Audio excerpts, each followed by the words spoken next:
Saya mau mengajak kita untuk merenungkan satu bagian firman Tuhan. Sebenarnya teksnya bertepatan tadi dibaca juga oleh kita bersama-sama. 1 Korintus pasal yang ke-15.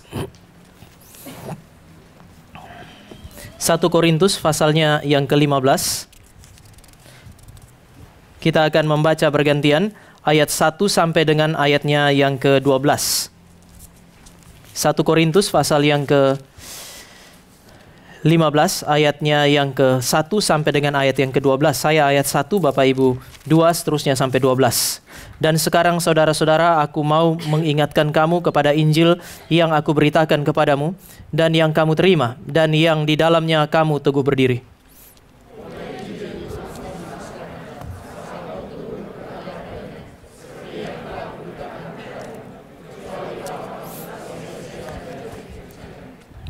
Sebab yang sangat penting telah kusampaikan kepadamu, yaitu apa yang telah kuterima sendiri, ialah bahwa Kristus telah mati karena dosa-dosa kita sesuai dengan kitab suci.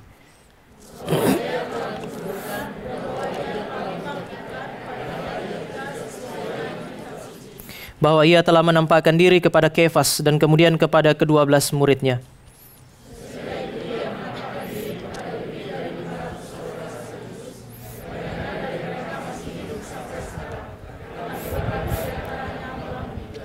Selanjutnya ia menampakkan diri kepada Yakobus, kemudian kepada semua rasul.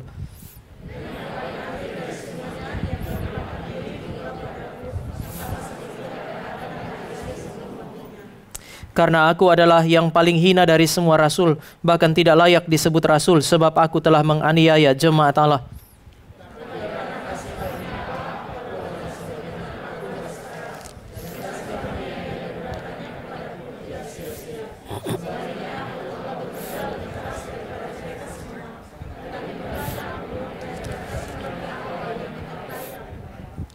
Sebab itu, baik aku maupun mereka, demikianlah kami mengajar, dan demikianlah kamu menjadi percaya. Ayat 12.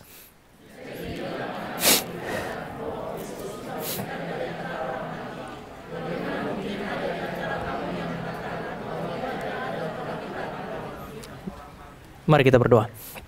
Bapa di sorga, kami datang kepadamu menaikkan syukur kami untuk kebenaran firman yang kami boleh baca dan kami akan renungkan.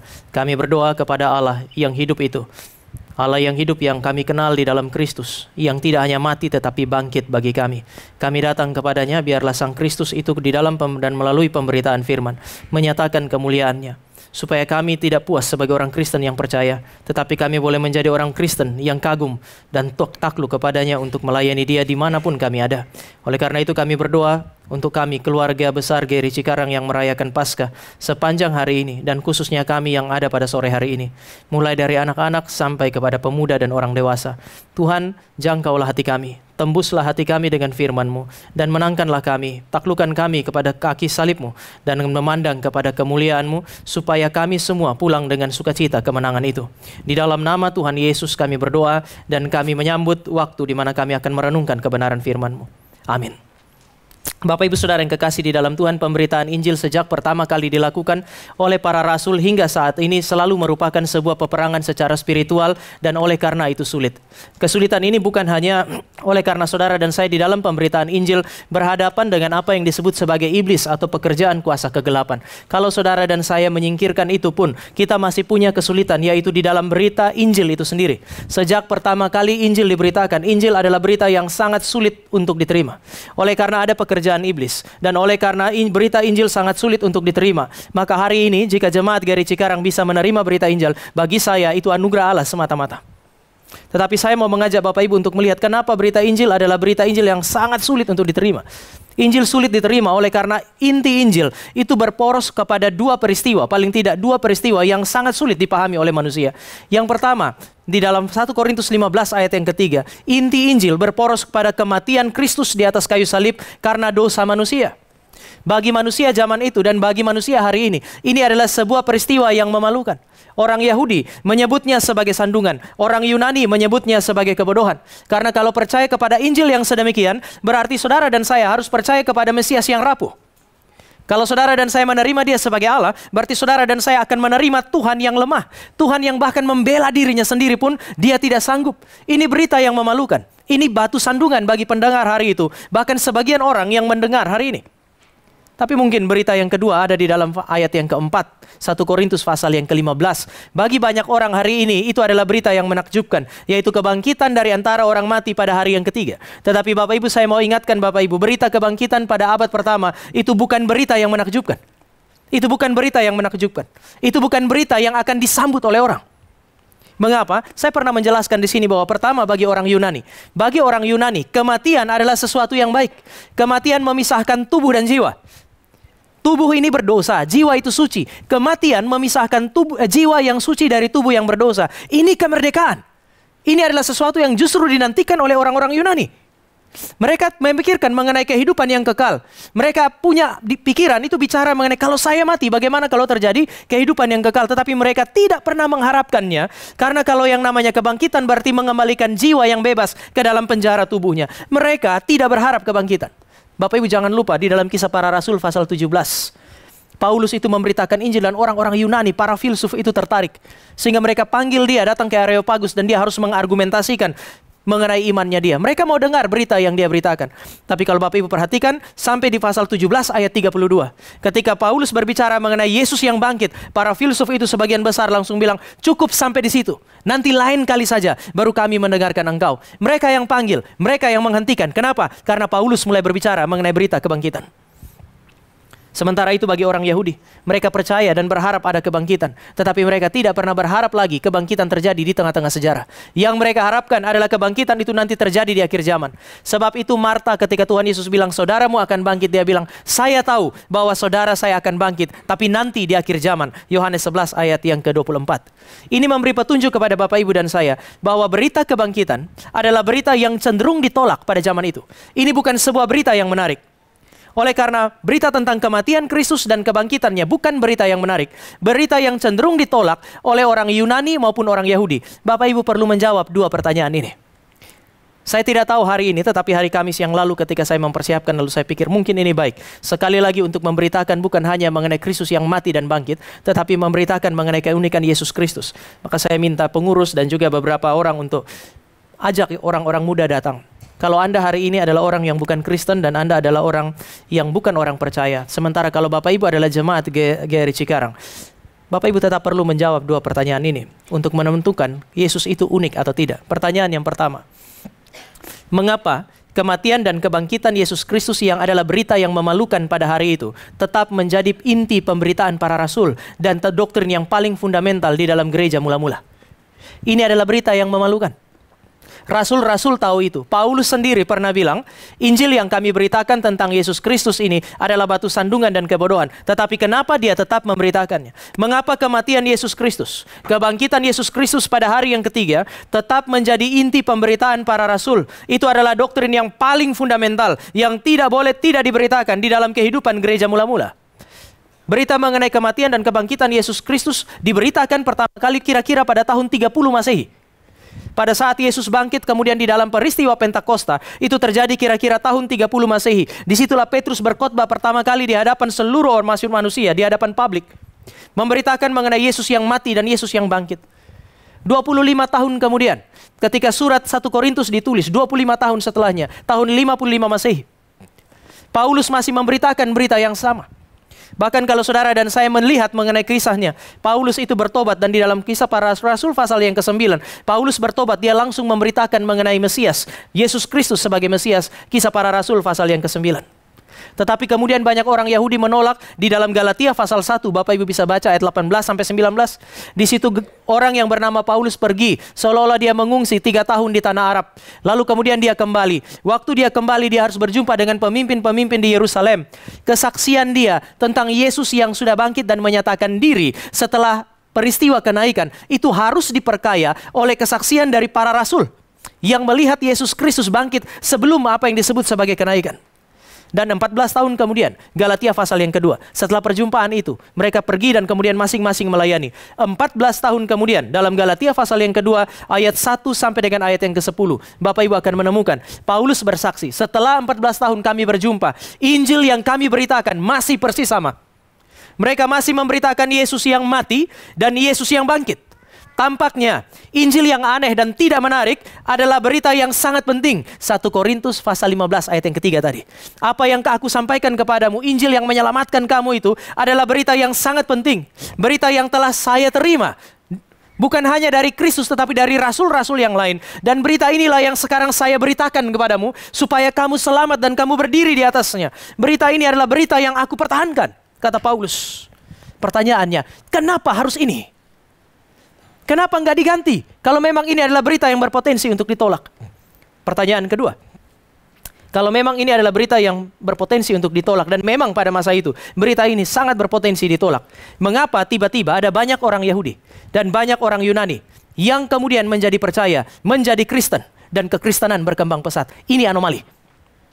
Kalau berita Kristen adalah berita yang berpotensi untuk ditolak, maka pertanyaannya, mengapa tiba-tiba ada banyak orang Yahudi dan orang Yunani menjadi percaya dan kekristenan berkembang secara pesat? Ada penulis yang mengatakan demikian. Allah telah memenangkan peperangan yang dahsyat itu melalui pemberitaan Injil yang adalah kebodohan dan juga batu sandungan.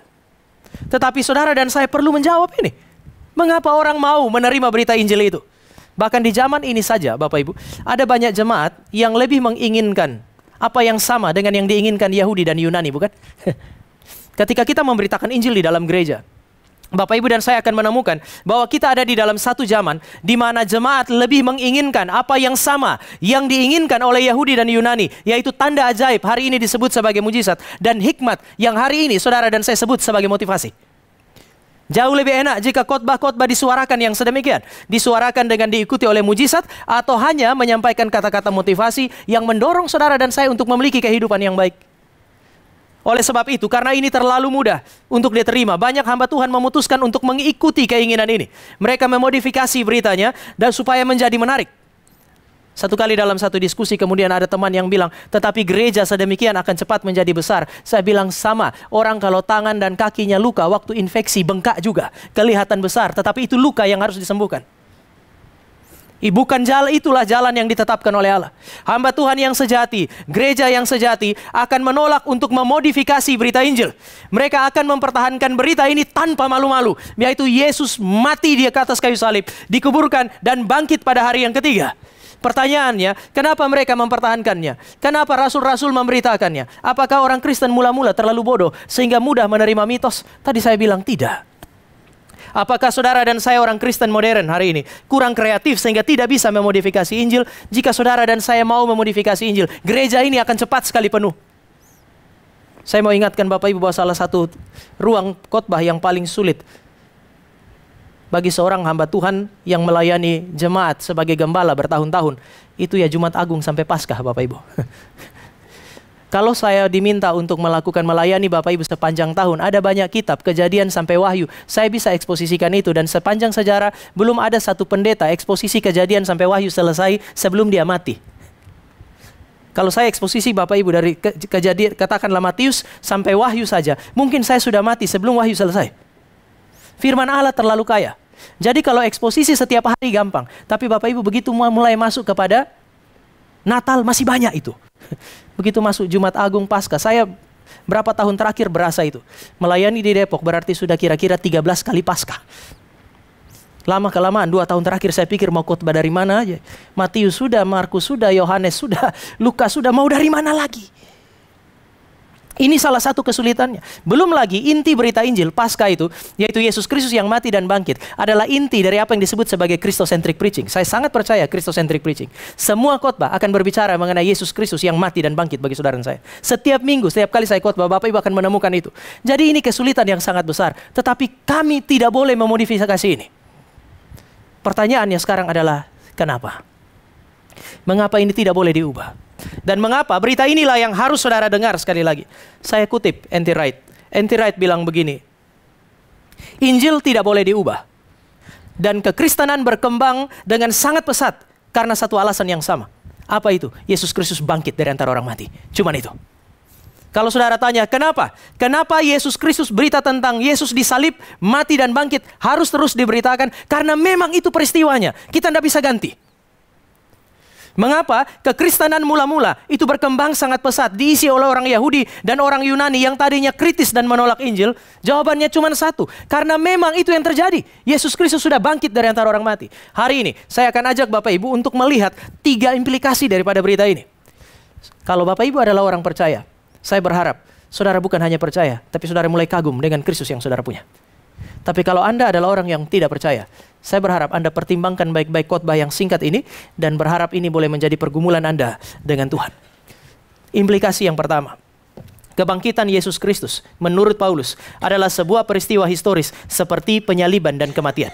Banyak orang lebih gampang menerima bahwa peristiwa penyaliban dan kematian adalah peristiwa historis karena ini terbukti di dalam sejarah. Tapi Paulus mau bilang kepada saudara dan saya, bukan hanya kematian dan penyaliban dan kematian yang adalah peristiwa historis. Kebangkitan Kristus dari antara orang mati adalah sebuah peristiwa historis. Itu adalah sebuah peristiwa yang terjadi. Injil tidak bisa diganti oleh karena yang dipertahankan adalah historisitasnya. Paulus mulai dengan menunjuk kepada saksi mata kebangkitan. 1 Korintus pasal 15 ayat 5-7 bicara mengenai paling tidak 3 kelompok ini. Yang pertama adalah kelompok murid-murid, Petrus dan 12 rasul. Paulus bilang mereka berjumpa dengan Yesus yang bangkit. Paulus kemudian berbicara mengenai kelompok yang kedua, yaitu musuh-musuh gereja, musuh daripada Injil, yaitu Yakobus dan Paulus sendiri. Mereka berjumpa dengan Yesus yang bangkit. Maka sekarang mereka memberitakan Injil. Kelompok yang ketiga adalah orang-orang yang tidak disebut namanya. Hanya disebut ada 500 orang. Bapak Ibu, ini adalah sesuatu yang sangat penting. Karena 500 orang itu bersama dengan para rasul, bersama dengan Yakobus, berjumpa dengan Yesus Kristus yang bangkit. Dan mereka berjumpa dengan Yesus yang menampakkan dirinya secara fisik. Mereka berjumpa dengan Yesus yang dapat disentuh, yang dapat dikenali. Sesekali memang kadang-kadang mereka sulit untuk mengenali dia. Tetapi pada akhirnya mereka bisa mengenali dia. Mereka jumpa dengan Yesus yang bangkit dan makan, minum bersama-sama dengan mereka. Ini sengaja ditulis. Untuk apa? Untuk membantah keraguan orang Yahudi dan orang Yunani. Bapak Ibu, ketika orang Yahudi ada di sidang, orang Yahudi butuh berapa saksi? 2, minimal 2 sampai 3 saksi. Paulus bilang, kalau kitab sucimu perjanjian lama bilang 2 sampai 3 saksi cukup untuk membuktikan kebenaran satu perkara, sekarang saya kasih kamu 512. 512 saksi untuk membuktikan kebangkitan Yesus Kristus bagi kamu. Kalau seandainya itu tidak cukup. Kepada orang Yunani dan Romawi dengan sistem pengadilan yang cukup rapi hari itu, Paulus seolah-olah mau bilang, tidak ada satu pengadilan Romawi yang memanggil 500 saksi untuk bersaksi untuk satu peristiwa. Sepenting apapun itu. Tapi saya menawarkan kepada kamu lebih dari 500 saksi. Kita di Indonesia ini sebentar lagi kan akan ada perkara besar terkait dengan Pilpres ini. Mari kita lihat. Apakah ada 500 saksi yang dipanggil untuk menguatkan satu keputusan. Paulus menawarkan 500 saksi untuk hari itu. Ada yang bilang ini halusinasi. Saya mau ingatkan Bapak Ibu, di dalam dunia ini tidak pernah ada halusinasi terjadi secara berkelompok. Kalau saya berhalusinasi, saya sendiri. Kalau saya dan Pak Jansen sama-sama berhalusinasi, objek halusinasinya mestinya beda. Tetapi kali itu Yesus bukan hanya menyatakan diri kepada pribadi-pribadi secara subjektif. Dia menyatakan diri kepada sekelompok orang. Entah itu 3, entah itu 12. Entah itu lebih dari 12. Bahkan kali ini Paulus bilang ada 500 orang yang menjadi saksi daripada kebangkitan Yesus Kristus. Tidak mungkin itu terjadi di dalam halusinasi. Bapak Ibu, Paulus mau bilang, peristiwa kebangkitan adalah sebuah peristiwa yang zaman itu dan sampai hari ini tidak terbantahkan. Jika hari ini ada di antara saudara yang tidak percaya, saudara punya beban untuk memberi bukti bahwa Yesus tidak bangkit. Saudara yang punya beban untuk memberi bukti dan bukan kami. Kalau saudara meragukan ini, saudara harus berbicara mengenai saksi-saksi yang cukup menguatkan klaim saudara bahwa Yesus tidak bangkit. Saudara dan saya tidak boleh terlalu mudah dikecewakan oleh klaim tanpa bukti. Orang Kristen punya data yang begitu kuat. Kita punya fondasi yang begitu kokoh untuk berbicara mengenai peristiwa kebangkitan sebagai peristiwa yang tidak terbantahkan. Maka sekali lagi, saudara yang tidak percaya, apakah saudara punya bukti dan saksi untuk hal ini? Jangan cuma klaim. Sementara itu saudara dan saya, kalau saudara dan saya adalah Kristen, seringkali saudara dan saya pusing hanya gara-gara orang bilang begini, Yesus tidak bangkit, lalu kita pusing. Itu ada 3 hal yang mungkin terjadi pada kita. Pertama, saudara tidak baca Alkitab. Ketika orang bilang Yesus tidak bangkit, saudara dan saya pusing, tidak mau lagi kemudian berurusan dengan mereka. Kemungkinan pertama, saudara tidak baca Alkitab. Yang kedua, kalau saudara baca, mungkin saudara tidak baca dengan teliti. Yang ketiga, kalau saudara baca dengan teliti, mungkin saudara sudah baca dengan teliti, tapi saudara berhenti belajar. Rasul Paulus adalah rasul yang kesaksiannya dikuatkan dan diperkaya oleh kesaksian dari para rasul yang lain. Saudara dan saya tidak pernah bisa berhenti belajar untuk mengerti apa yang kita imani. Tetapi hari ini, Paulus mulai dengan saksi-saksi mata untuk memberi petunjuk kepada saudara dan saya bahwa sebenarnya Yahudi maupun Yunani sama-sama dengan sistem pengadilan mereka tidak bisa membantah fakta bahwa Yesus Kristus bangkit dari antara orang mati. Tapi bukan cuma itu. Di dalam 1 Korintus 15 ayat 3-4, 2 kali Paulus sebutkan ini sesuai dengan kitab suci. Dia mati di atas kayu salib untuk menebus dosa sesuai dengan kitab suci. Ayat 3. Ayat 4. Dia bangkit dari antara orang mati pada hari yang ketiga sesuai dengan kitab suci. Saudara, di dalam Alkitab, kitab suci, Mesias itu disebut sebagai hamba yang menderita. Ada banyak hal yang diceritakan tentang Yesus Kristus di sana. Saya mau pinjam cuman satu di dalam Yesaya pasal 53, hamba yang menderita untuk menebus dosa. Dia akan menderita, dia akan mati, dia akan dikuburkan oleh karena dosa. Namun Allah tidak membiarkan dia terus-menerus ada di sana, sehingga Mesias ini adalah Mesias yang bangkit dari antara orang mati. Mazmur 16 bercerita mengenai hal ini. Mazmur 110 ayat 1 bercerita mengenai hal ini. Sehingga ketika Petrus berkhotbah di dalam Kisah Para Rasul pasal 2, dia kutip Mazmur 110 untuk bercerita mengenai kebangkitan Yesus Kristus. Yang saya mau katakan sekarang adalah naskah perjanjian lama yang saudara dan saya sebut seperti orang Yahudi sebut sebagai firman, itu bercerita mengenai Yesus Kristus Sang Mesias. Memang yang disebut di dalam ayat yang keempat itu, bangkit pada hari yang ketiga, itu tidak langsung disebutkan oleh perjanjian lama. Tetapi Hosea pasal 6 ayat 2 dan Yunus pasal 1 ayat 17 itu bicara mengenai orang yang ada di dalam perut ikan atau di dalam perut bumi selama 3 hari 3 malam. Dan Yesus Kristus bilang demikian juga anak manusia akan ada di dalam perut bumi selama 3 hari 3 malam. Yang Yesus lakukan adalah dia menubuatkan, sekali lagi, dia menubuatkan tempat dan cara matinya. Dia menubuatkan pelaku pembunuhannya. Dia juga menubuatkan waktu kebangkitannya. Dari seluruh penjelasan ini Bapak Ibu, mari kita mulai pikirkan. Siapakah pemimpin politik? Siapakah pendiri agama? Siapakah manusia yang agung yang titik-titik kehidupannya yang penting sejak lahir sampai mati sudah dibicarakan sebelum dia lahir? Bapak Ibu boleh cari. Siapakah pemimpin politik? Siapakah pendiri agama atau manusia-manusia yang amat agung di dalam dunia ini yang titik-titik penting hidupnya mulai dari lahir hingga mati sudah dinubuatkan baik oleh orang lain atau dibicarakan oleh dirinya sendiri secara rinci dan presisi? Siapa yang pernah mengalami itu? Saudara, Anda akan menemukan itu di dalam sejarah. Kenapa? Karena sejarah terkait dengan manusia biasanya baru mulai ditulis setelah seseorang hidup dan akan berhenti ditulis setelah dia mati. Ini karakteristik sejarah. Sejarah ditulis ketika seseorang mulai hidup, sehingga sulit sekali bagi kita menemukan tulisan yang menubuatkan kelahiran seseorang secara presisi sampai dengan matinya. Tetapi Kristus punya berbeda. Sebelum dia lahir, ratusan tahun bahkan ribuan tahun sebelumnya, ini telah dibicarakan, kelahirannya telah dibicarakan. Ketika Yesus Kristus hadir di dalam dunia, dia menggenapi semua itu. Yesus punya berbeda sama sekali. Tadi pagi saya bilang di Depok itu, sejarah hidup manusia mulai ditulis pada saat seseorang hidup dan berakhir setelah dia mati. Kenapa? Karena setelah dia mati, kehidupannya sudah tidak berlanjut lagi. Sudah tidak ada lagi yang bisa dicatat, kecuali saudara dan saya mengulangi cerita itu terus menerus. Mari saudara perhatikan Yesus Kristus.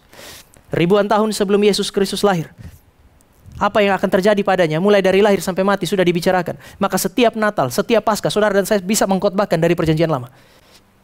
Ketika dia hidup, dia menggenapi satu demi satu nubuat itu secara presisi. Tidak ada yang lolos. Sehingga ketika saudara dan saya membaca perjanjian lama dengan teliti, saudara akan menemukan semua digenapi oleh Yesus Kristus. Tapi hari ini, saudara mungkin masih menulis dalam diari saudara mengenai Kristus yang mengubah hidup Anda, bukan? Ketika dia sudah tidak ada di bumi ini, sejarah tentang Kristus itu masih ditulis hingga hari ini. Bagi saya, ini adalah petunjuk bahwa dia hidup. Kenapa? Karena dia bangkit dari antara orang mati. Hanya pribadi yang hidup, yang bangkit dari antara orang mati sajalah yang bisa hadir dalam hidup Anda, mengubah hidup Anda. Sehingga Anda menulis di dalam diari Anda, di dalam catatan hidup Anda, bahwa Dia hadir dan mengubah hidupku. Karena Yesus hidup, Dia mengubah para rasul. Karena Yesus hidup, Dia mengubah Paulus. Karena Yesus hidup, Dia mengubah Yakobus. Karena Dia hidup, Dia mengubah 500 orang itu. Dan hingga hari ini, karena Dia masih hidup, Dia mengubah kehidupan saudara dan saya. Dia adalah Allah yang hidup, yang sanggup untuk masuk ke dalam sejarah kehidupan saudara dan saya secara personal, karena Dia hidup. Dan karena Dia hiduplah, maka hari ini sejarah manusia dibagi menjadi sebelum Masehi dan sesudah Masehi. Before Christ dan Anno Domino. Sebelum Kristus dan sesudah Kristus. Pribadi ini adalah pribadi yang membentuk sejarah manusia. Kenapa? Karena Yesus yang saudara dan saya punya adalah Yesus yang hidup matinya itu mengakar sangat kuat di dalam sejarah. Paulus seolah-olah mau bilang begini sama orang Yahudi. Ayo orang Yahudi, kamu punya catatan dari para nabi. Kalau kamu perhatikan baik-baik dan kamu yakini itu firman, perhatikan itu baik-baik. Dan kalau kamu perhatikan dengan baik, kamu akan menemukan Yesus Kristus ada di sana. Dia berbicara kepada orang Yunani, kamu adalah orang-orang yang kritis. Mungkin kamu tidak akan memperlakukan kitab-kitab perjanjian lama sebagai firman. Tidak apa-apa. Lakukan itu, naskah-naskah itu perlakukan naskah-naskah itu sebagai teks tua, sebagai teks sejarah. Dan kamu harus melakukan teliti. Pikirkan bagaimana mungkin ada satu orang yang memiliki kehidupan yang begitu persis dengan tulisan-tulisan yang muncul ribuan dan ratusan tahun sebelumnya. Kalau kamu membacanya dengan teliti orang Yunani, kamu akan menemukan ada tulisan tangan Allah yang hidup di dalam sejarah keselamatan. Tulisan itu berpusat kepada Kristus. Dan Bapak Ibu, kalau Bapak Ibu membaca perjanjian lama, perjanjian baru dengan teliti, Ibu akan menemukan ada tulisan tangan Allah yang hidup tentang Kristus di sana. Dia berpusat pada Kristus, tetapi juga pada saat yang sama. Tulisan tangan Tuhan ini biasanya akan membawa saudara dan saya masuk secara personal ke dalam sejarah keselamatan yang Dia tulis. Rasul tidak dapat menyaksikan sesuatu yang lain, karena mereka tidak boleh menyaksikan sesuatu yang berbeda dari tulisan tangan Tuhan sendiri. Sejarah keselamatan ditulis oleh Allah ribuan tahun sebelum Yesus Kristus hadir. Dan sekali lagi, jika ada di antara saudara yang tidak percaya, saudara perlu memberi penjelasan mengenai hal ini. Tapi kalau ada di antara saudara yang hari ini saudara percaya, harusnya saudara memasukkan diri saudara di dalam bagian daripada sejarah yang ditulis oleh tangan Tuhan sendiri. Ini argumentasi pertama hari ini atau implikasi pertama. Kebangkitan Yesus Kristus adalah peristiwa historis. Yang kedua, dan bagi saya ini adalah hal yang terpenting bagi saudara dan saya. Kebangkitan dan kematian adalah fakta dan berita yang menggoncang kerajaan kegelapan. Paulus mau bilang kepada saudara dan saya bahwa berita tentang kematian dan kebangkitan itu tidak boleh diubah. Karena ini adalah berita dan fakta yang menggoncang kerajaan kegelapan. Injil berbicara mengenai Mesias. 15 ayat 3 mengatakan Mesias yang menderita dan mati karena dosa-dosa kita. Saudara, Paulus sementara berbicara mengenai dua hal ini. Pertama, ketika Yesus Kristus datang, Dia menjalani kehidupan yang taat. Kita sering bilang ini ketaatan yang aktif. Apa itu ketaatan aktif? Ketaatan aktif berarti Yesus menghidupi hidup yang harus saudara dan saya hidupi, tetapi kita gagal. Dia datang ke dalam dunia, berinkarnasi menjadi manusia, menghidupi hidup yang harus kita hidupi, tetapi kita gagal. Dan oleh karena itu, seharusnya saudara dan saya mati. Di Eden, inilah yang dipertaruhkan, bukan? Kalau kamu taat, kamu tidak akan mati. Kalau kamu tidak taat, kamu pasti akan mati. Tetapi kalau kamu taat secara sempurna, kamu akan hidup. Di Taman Getsemani, situasi berbalik. Bapa bilang kepada Yesus Kristus, kalau kamu taat, kamu akan mati.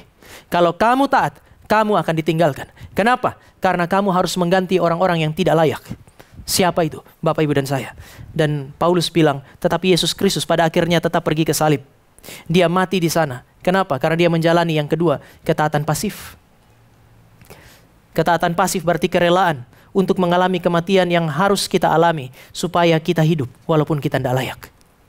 Dia bukan hanya menghidupi hidup yang harus saudara dan saya hidupi, namun kita gagal. Tetapi Dia juga mengalami apa yang disebut sebagai kematian yang harus saudara dan saya alami supaya saudara dan saya hidup. Oleh karena itu nanti sebentar kita akan menikmati perjamuan kudus. Mengingat kembali karya di mana tubuh Kristus dipecahkan, darah Kristus dicurahkan di posisi kita supaya saudara dan saya tidak mengalami kehancuran itu. Supaya saudara dan saya tidak mati, tetapi saudara dan saya mengalami apa yang disebut sebagai kehidupan. Tetapi Ayat yang keempat mengatakan dia bukan cuma mati, dia bangkit pada hari yang ketiga. Saudara, kebangkitan. Yesus kalau dia hanya mati, dia tidak bisa jamin kekekalan Bapak Ibu dan saya. Tapi kalau dia bangkit pada hari yang ketiga, karya kebangkitan ini adalah karya yang dikenan oleh Allah. Kalau saudara dan saya lihat Yesus bangkit, atau Yesus pernah bangkit di dalam sejarah, itu tanda yang sangat jelas bahwa karya Kristus dikenan dan diterima oleh Allah.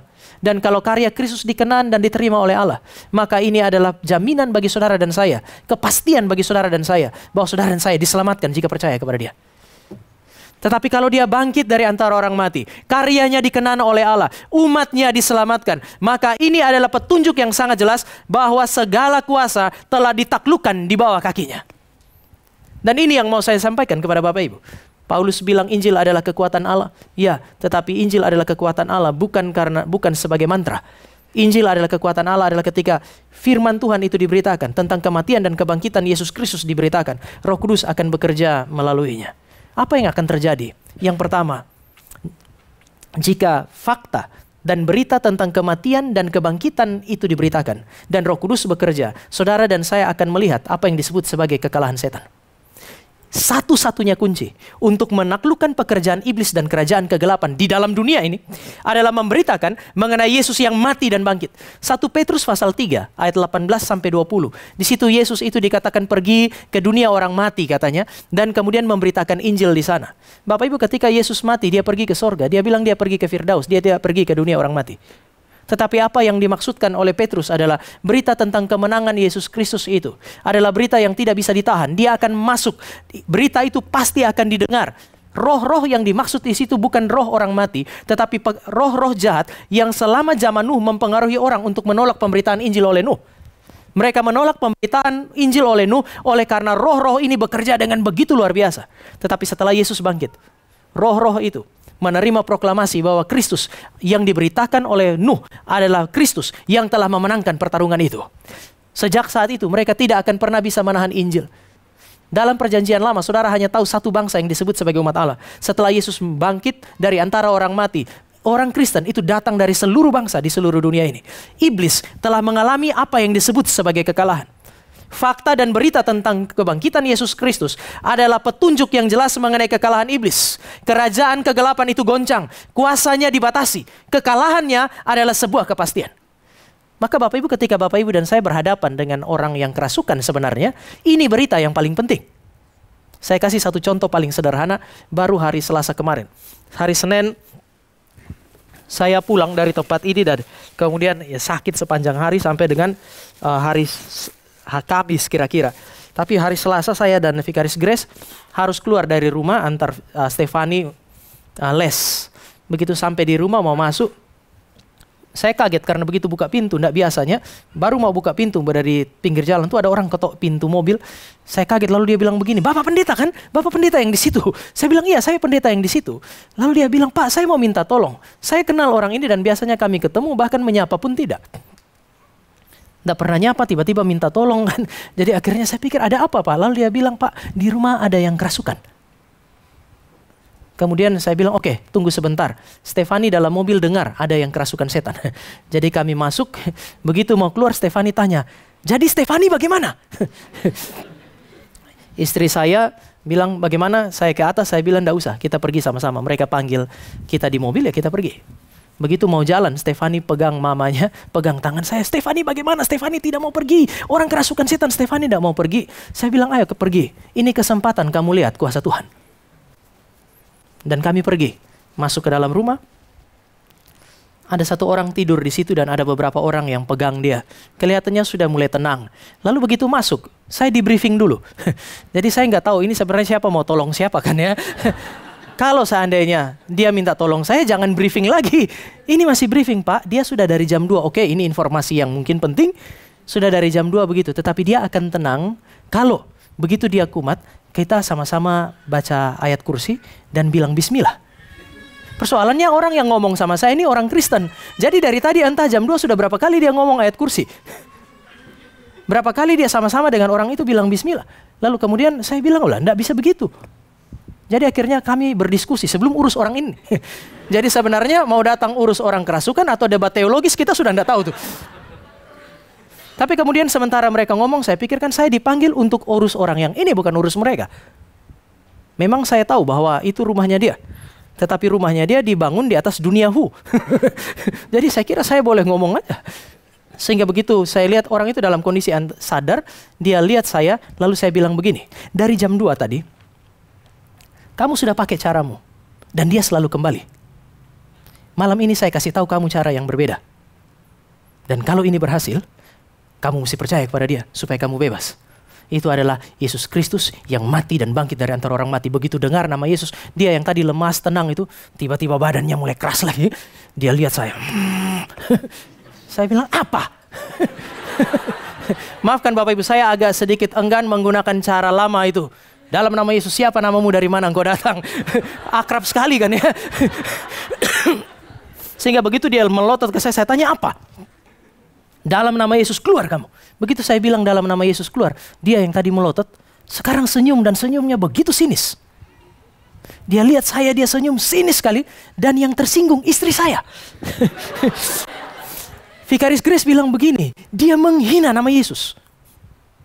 Dan memang dia menghina Bapak Ibu. Senyumnya itu begitu sinis. Lalu saya bilang sama dia, apa yang kamu tertawakan? Kamu mentertawakan dirimu sendiri. Hanya yang kalah yang akan mentertawakan dirinya. Dia marah Bapak Ibu, lalu dia bilang begini, mati, mati. Saya bilang, kamu yang mati. Lalu dia bilang, perempuan ini akan mati. Saya bilang, enggak, kamu enggak berkuasa apapun. Kristus yang saya percaya adalah kebangkitan dan hidup. Mati hidup manusia ada di tangan Kristus, bukan di tanganmu. Saya akan bunuh perempuan ini. Kamu nggak akan sanggup. Kita buktikan malam ini. Lalu kemudian saya bilang, di dalam nama Yesus Kristus, yang 2000 tahun yang lalu telah berinkarnasi, mati di atas kayu salib, bangkit dan naik ke sorga, saya perintahkan kamu keluar. Saudara, pergumulan itu kira-kira 10-15 menit, kemudian dia pergi. Awalnya dia menghina, tapi dia tidak pernah bisa buat apa-apa. Kenapa? Karena segala kuasa telah ditaklukkan di bawah kaki Kristus yang tidak hanya mati, tapi dia bangkit dari antara orang mati bagi saudara dan saya. Ini Kristus yang saudara dan saya percaya. Ini Kristus yang saudara dan saya sembah. Hari ini apa yang telah menarik hati saudara dan saya sehingga saudara dan saya menjadi kagum, dan kadang-kadang Kristus dijual dengan begitu murah. Dia mati bagi engkau dan saya. Dia menaklukkan kerajaan kegelapan bagi engkau dan saya. Dan karena dia menaklukkan kerajaan kegelapan, maka fakta kematian dan kebangkitan Yesus Kristus adalah fakta yang sanggup untuk menarik orang keluar dari tawanan setan. Paulus menceritakan mengenai dirinya. Paulus dan Yakobus adalah orang yang bisa disebut sebagai musuh kerajaan Allah. Mereka adalah musuh gereja. Mereka adalah musuh Injil dan musuh Kristus. Maka di dalam ayat yang ke-9 dia bilang, saya adalah orang yang paling tidak layak karena saya adalah penganiaya umat Tuhan. Paulus adalah penganiaya jemaat. Kalau saudara lihat di dalam Kisah Para Rasul pasal yang ke-7, mari kita mulai lihat di sedikit Kisah Para Rasul pasal yang ke-9. Kalau Bapak Ibu lihat Kisah Para Rasul pasal yang ke-7, Bapak Ibu dan 8, Bapak Ibu akan menemukan Paulus adalah orang yang berkobar-kobar melawan gereja, melawan Kristus dan melawan Injilnya. Kisah Para Rasul pasal yang ke-7 sampai dengan pasal yang ke-8. Tapi Bapak Ibu, dia berubah di dalam Kisah Para Rasul pasal yang ke-9. Saya baca ayat 20, Bapak Ibu baca ayat 22. Lalu kita baca 28 dan 29. Kisah Para Rasul pasal yang ke-9, saya 20, Bapak Ibu 22, lalu 28, 29 kita sama-sama. Saya mulai dengan ayat yang ke-20. Ketika itu juga ia memberitakan Yesus di rumah-rumah ibadah dan mengatakan bahwa Yesus adalah anak Allah. 22.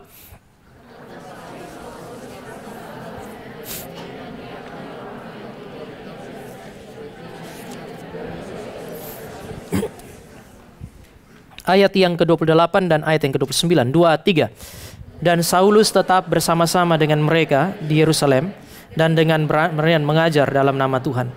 Ia juga berbicara dan bersoal jawab dengan orang-orang Yahudi yang berbahasa Yunani. Tetapi mereka itu berusaha membunuh dia. Ayat pasal 7, pasal 8. Dia berkobar-kobar di dalam semangat untuk melawan gereja, melawan Injil Yesus Kristus. Sekarang Bapak Ibu dan saya menemukan fakta yang berbeda di dalam pasal yang ke-9. Orang ini sekarang adalah orang yang berkobar-kobar untuk memberitakan Injil. Apa yang dia lakukan membuat orang-orang Yahudi begitu marah karena dia bukan hanya memberitakan Injil, tetapi dia memberi kesempatan bagi musuh-musuh gereja untuk kemudian bersoal jawab dan dia memenangkan perdebatan itu. Mereka tidak bisa melakukan sesuatu yang lain kecuali mereka mau membunuh dia. Tapi saudara dan saya menemukan Paulus tidak takut terhadap apa yang disebut sebagai kematian. Dia terus berkobar-kobar untuk memberitakan Injil. Keberanian ini mengejutkan dan membingungkan orang percaya. Orang percaya, kalau saudara dan saya baca di dalam terus-menerus itu, misalnya di dalam ayat yang ke-21 sampai dengan 22a dan pasal 26, itu gereja sendiri nggak percaya, kok bisa ini orang begitu? Tadinya dia melawan kami, tadi dia membunuh kami, sekarang kok dia lebih getol memberitakan Injil daripada kami? Orang Yahudi ingin membunuh dia, namun dia tidak berhenti. Orang Kristen bingung kenapa dia begitu. Cuman satu orang yang tahu jawabannya. Bapak Ibu, mari kita lihat ayat 27. Apa yang telah membuat Paulus begitu getol, begitu berkobar-kobar untuk memberitakan Injil? Ayat 27 kita baca bersama-sama. 2, 2, 3. Tetapi Barnabas menerima dia dan membawanya kepada rasul-rasul dan menceritakan kepada mereka bagaimana Saulus melihat Tuhan di tengah jalan dan bahwa Tuhan berbicara dengan dia dan bagaimana keberaniannya mengajar di Damsyik dalam nama Yesus. Barnabas tahu bahwa yang telah mengubah kehidupan Paulus secara radikal, mengubah hati yang berkobar-kobar untuk melawan Injil, menjadi hati yang berkobar-kobar untuk Injil, membuat orang yang berusaha untuk membunuh sekarang menyerahkan nyawanya bagi Kristus, itu cuma satu alasan, yaitu dia berjumpa dengan Yesus yang bangkit. Fakta kebangkitan mengubah cara pikir, fakta kebangkitan mengubah cara hidup, fakta kebangkitan mengubah kesaksian para rasul dan orang Kristen. Fakta kebangkitan memberi semangat untuk melayani Yesus Kristus dengan setia. Fakta kebangkitan meruntuhkan keberanian untuk melawan Injil, melawan gereja, dan melawan kerajaan Allah yang sebelumnya berkobar-kobar di dalam hati Paulus. Sebelum saya lanjutkan kepada poin berikut, Bapak Ibu. Apakah saudara telah berjumpa dengan Yesus yang bangkit? Sekali lagi, Anda yang mengaku Kristen, apakah Anda telah berjumpa dengan Yesus Kristus yang mati dan bangkit itu? Kalau memang Anda berjumpa dengan Yesus Kristus yang mati dan bangkit, maka pertanyaannya, apakah perjumpaan ini mengubah cara pikir? Apakah perjumpaan ini telah mengubah cara hidup? Apakah perjumpaan ini telah mengubah kesaksian kita? Kalau seandainya memang benar saudara telah berjumpa dengan Kristus, pertanyaan selanjutnya adalah, apakah hatimu berkobar-kobar untuk melayani Dia atau tidak? Percaya satu hal, tetapi ditawan oleh Kristus yang bangkit adalah hal yang berbeda. Kalau memang Yesus bangkit dan hari ini saudara dan saya merayakannya bersama-sama. Hari ini paduan suara anak-anak, paduan suara dewasa mempermuliakan Dia yang bangkit. Bagaimana dengan hati saudara dan saya? Apakah kita berkobar-kobar untuk melayani Dia atau tidak? Saya tidak mau mempersempit pelayanan di dalam konteks GRI dan GRI Cikarang. Kerajaan Allah jauh lebih luas dari GRI. Kerajaan Allah jauh lebih luas dari GRI Cikarang. Tapi kalau Bapak Ibu adalah anggota gereja yang lain, dan Bapak Ibu menemukan sebuah gereja tempat di mana saudara harus melayani Kristus dengan berkobar-kobar, pergi dan layanilah Tuhan di sana. Jangan diam, karena Tuhan kita tidak diam. Dia hidup. Dia yang hidup itu, Dia tidak pernah diam. Dia yang terus-menerus menarik engkau dan saya masuk ke dalam sejarah yang Dia tulis. Kenapa saudara dan saya membiarkan hati kita itu kadang-kadang hilang begitu saja dengan cinta kepada Kristus? Kebangkitan harus mengingatkan kita untuk mencintai Dia sekali lagi. Ini salah satu petunjuk yang kuat bahwa Allah telah pakai firman untuk merebut tawanan kerajaan kegelapan untuk masuk ke dalam kerajaan terang. Tadi siang saya sangat bersyukur. Firman Tuhan yang sama di Depok. Ada satu orang, masih keluarga muda. Saya kenal baik karena waktu saya masih melayani di Karawaci, istrinya itu sudah kenal sama saya. Jadi waktu mereka pindah tempat mengajar, mereka akhirnya istrinya mengajar, dia kerja, mereka pindah di Depok dan kemudian datanglah. Biasanya percakapan saya ingat beberapa tahun yang lalu, ini susahnya jadi hamba Tuhan. Kenal lama tapi percakapan personal terakhir itu beberapa tahun yang lalu. Datang di gereja ada? Nggak ada. Tapi dia sering kali habis gereja itu hilang. Cuman istrinya yang latihan kor. Tadi habis firman Tuhan, tiba-tiba saya lagi ngobrol-ngobrol, dia bolak-balik dan dia selalu lihat mata saya. Saya pikir kayaknya kawan ini mau ngobrol. Saya tanya, ada apa? Terus dia bilang, dia panggil saya, bang, boleh ngobrol sebentar nggak? Lalu kemudian kami masuk ke ruangan, kami ngobrol. Lalu dia bilang begini, saya dengar kesaksian tadi dan saya sedikit terganggu. Tapi saya pengen tahu, jadi kami banyak diskusi tentang banyak hal. Dia bilang dia sering lihat-lihat roh jahat dan seterusnya. Saya bilang nggak ada yang penting dengan itu.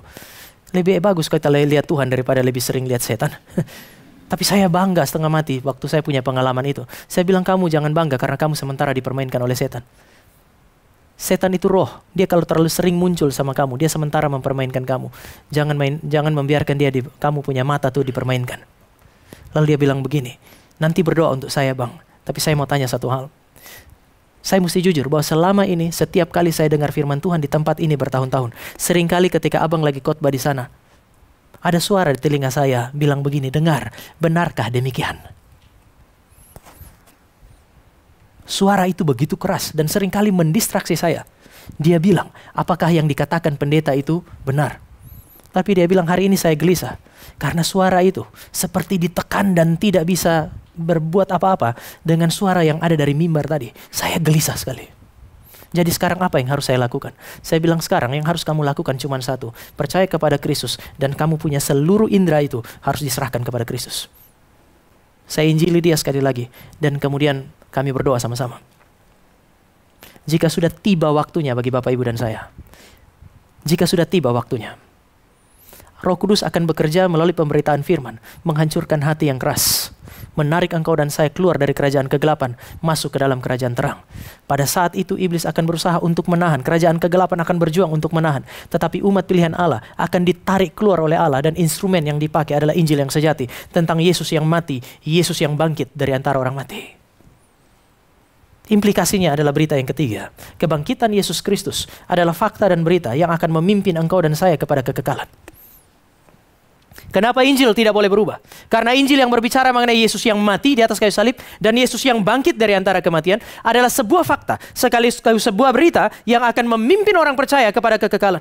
Martin Luther, waktu dia baca Roma pasal yang ke-1 ayat 16 dan 17, dia bilang, Injil adalah kekuatan Allah, sehingga saya telah menemukan kunci yang membawa saya menuju ke pintu sorga. Oleh sebab itu, di dalam teks yang kita baca, Paulus bilang, bangkit pada hari yang ketiga. Dalam bentuk perfect dalam bahasa Yunani, itu berarti itu adalah peristiwa yang terjadi di masa lalu. Paulus menulis kira-kira 25 tahun setelah Yesus bangkit dari antara orang mati. Maka dia bilang, dia bangkit pada hari yang ketiga dalam bentuk perfect. Telah terjadi di masa lalu, tapi bentuk perfect juga berbicara mengenai hal yang lain. Peristiwa masa lalu yang memiliki dampak yang kekal. Maka dia mau bilang, kebangkitan Yesus Kristus adalah sebuah peristiwa masa lalu. Peristiwa historis yang memiliki dampak saat ini sampai kepada kekekalan. Itu sebabnya, kalau saudara baca dalam pasal 15 ayat 20. Dia bilang begini, Kristus adalah sulung dari segala kebangkitan. Satu-satunya pribadi yang setelah bangkit tidak mati lagi adalah Yesus Kristus. Maka dia disebut sebagai sulung dari segala kebangkitan.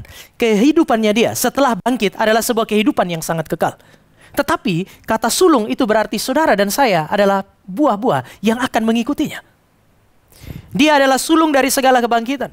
Dampak daripada kebangkitannya terhadap dirinya itu kekal. Dia hidup selama-lamanya. Sampai hari ini dia hidup. Sebab itu saya bilang sejarah ditulis di dalam relasi antara engkau dan saya dengan dia. Karena dia hidup selamanya. Tetapi bukan cuma itu. Dia adalah saudara sulung yang menjamin kekekalan bagi saudara dan saya.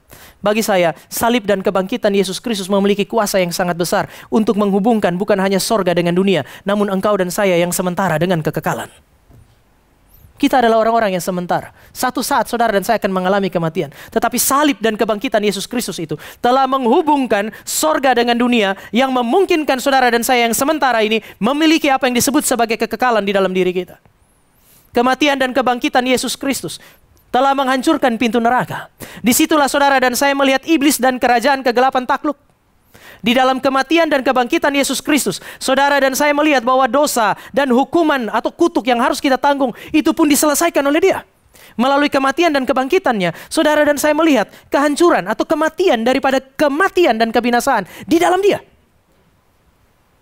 Di dalam Kristus yang mati dan bangkit dan yang menghancurkan pintu neraka itu, saudara dan saya akan melihat Kristus menghadirkan dan menarik turun apa yang disebut sebagai kekekalan. Sekarang Allah dan kerajaan Allah bisa hadir di bumi dan saudara dan saya bisa berbagian di dalamnya. Kristus kita adalah Kristus yang telah menghadirkan Allah dan kerajaannya. Maka dia adalah Kristus yang telah menarik turun berkat-berkat sorgawi dan memberi kepada engkau dan saya kuasa sebagai anak-anak Allah untuk taat dan menikmati damai sorgawi itu. Kristus yang saudara dan saya punya adalah Kristus yang telah memberikan apa yang disebut sebagai kehidupan yang kekal bagi engkau dan saya yang percaya. Melalui apa? Melalui kematian dan kebangkitannya. Bapak Ibu, salib ketika itu terjadi, pertama kali di hadapan murid-murid, salib telah membuat hati murid-murid yang mencintai dia, hati dari perempuan-perempuan yang mencintai dia, menjadi kosong dan hampa. Kenapa? Karena mereka merasa sekarang mereka kehilangan pribadi yang paling penting. Sekali lagi, salib ketika terjadi pada hari Kamis itu, salib membuat hati murid-murid ya menjadi kosong dan hampa. Hati perempuan-perempuan yang mengasihi Yesus Kristus kosong dan hampa. Kenapa? Karena mereka telah kehilangan sang guru yang mereka cintai. Sekarang sang guru ada di atas kayu salib itu. Tetapi kemudian kematian Yesus Kristus dan penguburannya telah membuat salib itu menjadi kosong. Sekali lagi, kematian membuat salib Kristus kosong karena mayat Yesus sekarang harus dikuburkan. Namun cerita tentang Yesus Kristus tidak berhenti di situ. Kebangkitan membuat kubur menjadi kosong karena Allah telah menghidupkan Yesus Kristus kembali. Fakta salib dan kubur kosong mengisi hati manusia hari itu. Hati dari perempuan-perempuan yang mencintai dia. Hati dari murid-murid yang mencintai Yesus Kristus yang tadi kosong. Sekarang terisi penuh dengan sukacita, oleh sukacita kekal. Oleh karena mereka sekarang bersekutu dengan Kristus yang kekal. Hati mereka sekarang diisi oleh apa yang disebut sebagai kelegaan oleh karena pengampunan. Hati mereka, pikiran mereka dipenuhi dengan sukacita oleh karena kepastian hidup kekal. Dan ini membuat mereka sekali lagi berkobar-kobar untuk melayani Yesus Kristus. Mereka yang tadinya takut, mengurung diri di dalam kamar, sekarang keluar dan kemudian memberitakan Injil dengan berani. Mengapa? Karena Yesus bangkit dari antara orang mati. Saya mau tutup khotbah hari ini dengan mengingatkan Bapak Ibu dan saudara-saudara sekalian. Hiduplah di dalam dunia yang sementara ini. Nikmatilah kesementaraan itu. Hidupi dan nikmati kesementaraan dengan tetap mencari, memandang dan menikmati kekekalan. Kekekalan yang hanya engkau bisa temukan di dalam persekutuan dengan Yesus Kristus. Dan Yesus Kristus itu adalah Yesus Kristus yang mati dan bangkit. Dan dia memiliki hidup sampai selama-lamanya. Ini adalah sukacita terbesar bagi engkau dan saya. Jaminan ini hanya bisa dimiliki oleh engkau dan saya jika Yesus Kristus bangkit dari antara orang mati dan hidup sampai hari ini. Kiranya firman Tuhan memberkati saudara dan saya dan mempersiapkan hati kita untuk menikmati kekekalan. Mari kita berdoa.